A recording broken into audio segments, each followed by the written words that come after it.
یہ مقام اس اعتبار سے بہت اہم ہے کہ اس میں جو ڈائلیکٹیکل میٹریلزم کا فلسفہ ہے مارکس کا،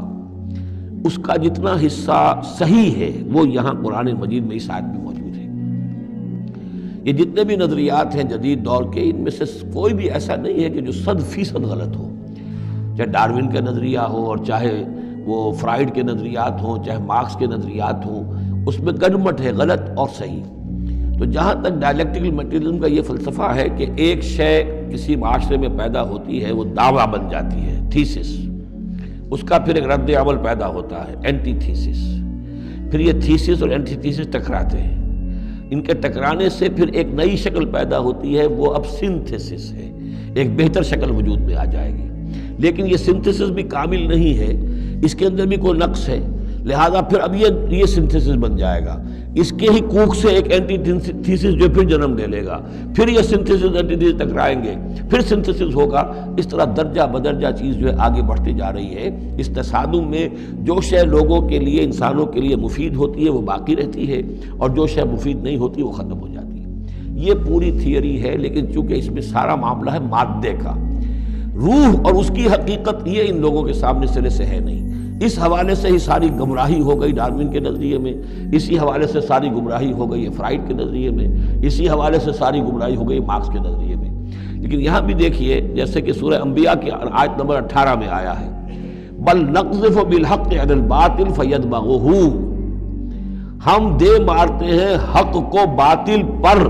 تو باطل کا وہ بھیجا نکال دیتا ہے، فاذا ہوا زاہق، اور باطل جو ہے پھر وہ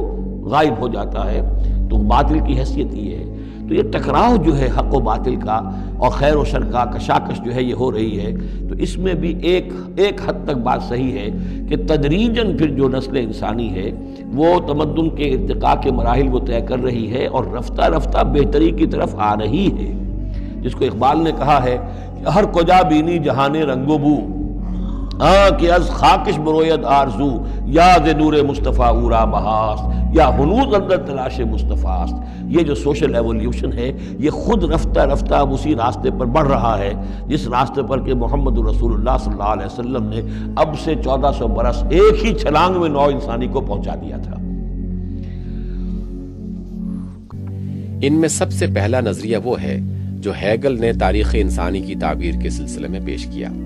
اس کا خلاصہ یہ ہے کہ تاریخ کے ایک دور میں انسانی تہذیب و تمدن کا جو نظام بھی ہوتا ہے وہ اپنے تمام شعبوں اور اپنی تمام شکلوں سمیت دراصل چند مخصوص تخیلات پر مبنی ہوتا ہے جو اسے ایک دور تہذیب بناتے ہیں۔ یہ دور تہذیب جب پختہ ہو چکتا ہے تو اس کی کمزوریاں واضح ہونی شروع ہو جاتی ہیں، اور اس کے مقابلے میں کچھ دوسرے تخیلات ابھرنے شروع ہو جاتے ہیں جو اس سے جنگ شروع کر دیتے ہیں۔ اس نزاع و کشمکش سے ایک نیا دور تہذیب جنم پاتا ہے جس میں پچھلے دور تہذیب کے باقیات صالحات بھی رہ جاتے ہیں اور کچھ نئی خوبیاں بھی ان تخیلات کے اثر سے پیدا ہو جاتی ہیں جن کے یلغار سے مجبور ہو کر پچھلے دور کے غالب تخیلات بالآخر مصالحت پر مجبور ہوئے تھے۔ پھر یہ دور تہذیب بھی پختگی کو پہنچ کر اپنے ہی بطن سے اپنے چند مخالف تخیلات کو جنم دیتا ہے، اور پھر نزاع و کشمکش برپا ہوتی ہے، اور پھر دونوں کی مصالحت سے ایک تیسرا دور وجود میں آتا ہے جو پچھلے دور کی خوبیاں اپنے اندر باقی رکھتا ہے اور ان کے ساتھ نئے تخیلات کی لائی ہوئی خوبیاں بھی جذب کر لیتا ہے۔ اس طرح ہیگل نے انسانی تہذیب کے ارتقاء کی جو تشریح کی ہے، اس سے عام طور پر ذہنوں نے یہ اثر قبول کر لیا کہ پچھلا ہر دور تہذیب اپنے اپنے وقت پر اپنی خامیوں اور کمزوریوں کی وجہ سے ختم ہوا ہے اور اپنی خوبیاں ہر بعد کے دور تہذیب میں چھوڑ گیا ہے۔ بالفاظ دیگر، اب جس دور تہذیب سے آپ گزر رہے ہیں وہ گویا خلاصہ ہے ان تمام اجزائے صالحہ کا جو پچھلے گزرے ہوئے ادوار تہذیب میں پائے جاتے تھے۔ آگے اگر کسی ترقی کا امکان ہے تو ان نئے تخیلات میں ہے جو اس دور تہذیب کے بنیادی تخیلات سے جنگ کرنے کے لیے اٹھیں۔ پچھلے ادوار میں کچھ چیزیں ایسی موجود نہیں ہیں جس سے ہدایت و رہنمائی حاصل کرنے کے لیے اب پیچھے پلٹ کر دیکھنے کی ضرورت ہو، کیونکہ ان کے جو اجزاء بعد کے ادوار تہذیب میں جذب نہیں ہوئے، ان کو آزما کر اور ناقص پا کر انسانی تاریخ پہلے ہی ٹھکرا چکی ہے۔ ہمارا تاریخی ذوق ان کی کسی چیز کی اگر کوئی قدر کر سکتا ہے تو اس حیثیت سے کر سکتا ہے کہ وہ اپنے وقت میں ایک قابل قدر چیز رہ چکی ہے اور انسانی تہذیب کے ارتقاء میں اپنے حصے کا کام انجام دے چکی ہے، مگر وہ آج اس دور کے لیے نہ قابل قدر ہے، نہ کسی طرح مطمع نظر بننے کی مستحق، اس لیے کہ تاریخ اس کے بارے میں پہلے ہی اپنا فیصلہ دے چکی ہے۔ آپ ذرا غور کریں کہ در حقیقت یہ کیسا خطرناک فلسفہ ہے۔ تہذیب انسانی کی تاریخ کا یہ تصور جس ذہن میں بھی اتر جائے، کیا آپ توقع کر سکتے ہیں کہ اس کے دل میں پھر ان ادوار تہذیب کی کچھ بھی قدر و قیمت باقی رہ سکتی ہے جن میں ابراہیم اور موسیٰ اور محمد صلی اللہ علیہ وسلم گزرے ہیں؟ کیا وہ کبھی دور نبوت اور خلافت راشدہ کی طرف بھی ہدایت اور رہنمائی کے لیے رجوع کر سکتا ہے؟ دراصل یہ ایک ایسا مدلل اور منظم فکری حملہ ہے جس کی ضرب اگر کسی ذہن پر کاری لگ جائے تو اس میں دینی تخیل کی جڑ ہی کٹ کے رہ جاتی ہے۔ بل نقذف بالحق علی الباطل فیدمغه، یہ ہے اصل میں وہ فلسفہ تاریخ کا کہ جو قرآن مجید پیش کرتا ہے۔ تاریخ انسانی کے بہت سے نظریات ہیں۔ اسپینگلر کا ایک ویو ہے کہ جیسے ایک انسان جو ہے بچہ ہے، پیدا ہوتا ہے، پھر جوان ہوتا ہے، پھر بوڑھا ہوتا ہے، پھر مر جاتا ہے، ایسے ہی قومیں اور تہذیبیں اور تمدن ابھرتے ہیں، پھر یہ کہ وہ کمزور پڑتے ہیں، پھر ان میں خرابیاں پیدا ہوتی ہیں، پھر وہ ختم ہو جاتے ہیں۔ تو مختلف قسم کے نظریات ہیں تاریخ کے بارے میں، یا پھر مارکس نے دیا ہے ڈائلیکٹیکل میٹیریلزم کا ایک نظریہ دیا، تو وہ تمام چیزیں قرآن کا بھی ایک نظریہ ہے، اور وہ یہ ہے کہ دنیا میں ہمیشہ سے ایک کشاکش چل رہی ہے حق و باطل کے مابین۔ جسے اقبال نے کہا ہے کہ ستیزہ کار رہا ہے ازل سے تا امروز، چراغ مصطفی سے شرار غلامی۔ یہ حق و باطل کی ایک کشاکش چل رہی ہے، ایک دشمنی ہے عزازیل شیطان لعین ابلیس اور اس کی نسل اور اس کے ایجنٹ ایک طرف ہیں، اور اللہ کے نیک بندے انبیاء و رسل، اولیاء اللہ، صدیقین، شہداء، یہ سب دوسری طرف ہیں۔ ان کے مابین ایک کشاکش ہے، کشمکش ہے جو مسلسل چلی آ رہی ہے۔ اور اس میں پھر فرمایا کہ اللہ تعالیٰ ایک مختلف مواقع پر حق کو دے مارتے ہیں باطل کے سر پر، یعنی یہ تصادم جو ہے، ویسے تو حق و باطل کی کشاکش اور تصادم جاری رہتی ہے، لیکن کبھی کبھی ایکسپلوسیو ہو جاتا ہے، یہ تصادم نمایاں ہو جاتا ہے، یہ باقاعدہ ایک مارکے کی شکل اختیار کر لیتا ہے، اور اللہ تعالیٰ پھر حق یعنی حق کی طاقت، جو کوئی قوت ہوتی ہے حق والی، جماعت ہوتی ہے، گروہ ہوتی ہے، کوئی امت ہوتی ہے، کوئی اس طرح کا ایک جمعیت کھڑی ہو جاتی ہے حق کے لیے، تو اللہ تعالیٰ اس کو باطل کے سر پر دے مارتا ہے۔ بل نقذف بالحق علی الباطل، حق کو دے مارتے ہیں باطل پر، فیدمغہ، وہ اس کا بھیجا نکال دیتا ہے، فاذا ہوا زاہق، اور پھر وہ باطل جو ہے وہ یقیناً وہاں سے کھسک جانے والا ہوتا ہے۔ وَلَكُمُ الْوَيْلُ مِمَّا تَصِفُونَ، اور تمہارے لیے تباہی ہے اس سے جو تم کہہ رہے ہو۔ مارکس کا فلسفہ ہے ڈائلیکٹیکل میٹیریلزم، وہ در حقیقت اسی کو آبزرویشن اس کی صحیح تھی۔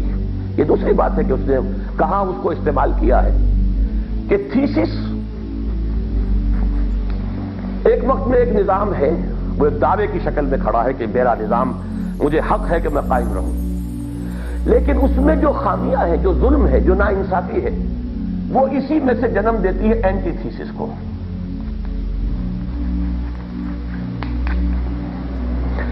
ان دونوں کے امتزاج سے ایک نیا نظام وجود میں آتا ہے، سنتھیسس۔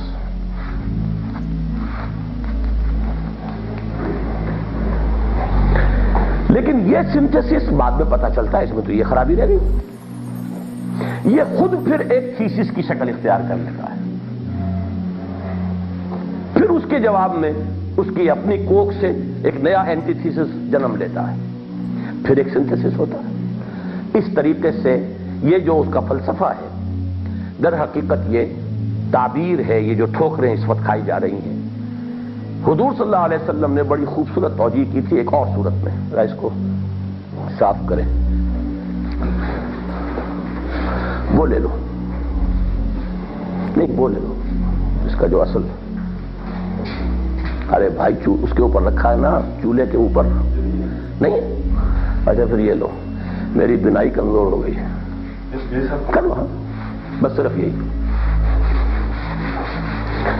حضور نے ایک دفعہ زمین پر تنکے سے، بلیک بورڈ تو نہیں تھا نا اس دور میں،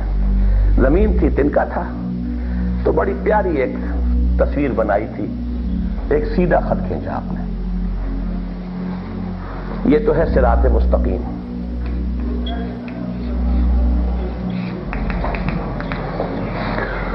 اور کچھ خطوط ہیں جو آڑے ٹیڑھے جا رہے ہیں. لیکن پیاری بات یہ ہے کہ ایک انتہا پہ جا کے پھر لوٹتے ہیں، پھر ایک انتہا پہ جا کے پھر لوٹتے ہیں. یہ ادھر سے یوں جائے گا پھر یوں آئے گا، اور ایک جگہ پر حضور نے لائن کھینچ دی، یہ ہے عالم آخرہ، یہ ہے عالم دنیا. یہ صراط مستقیم آگے چل کر پل صراط بن کر اور جنت میں لے جاتا ہے. یہ جنت ہے. مولانا مودودی صاحب نے تفہیم میں یہ دی ہے، یہ جو ٹیڑھے راستے ہیں یہ سب جہنم میں، یہ جہنم ہے.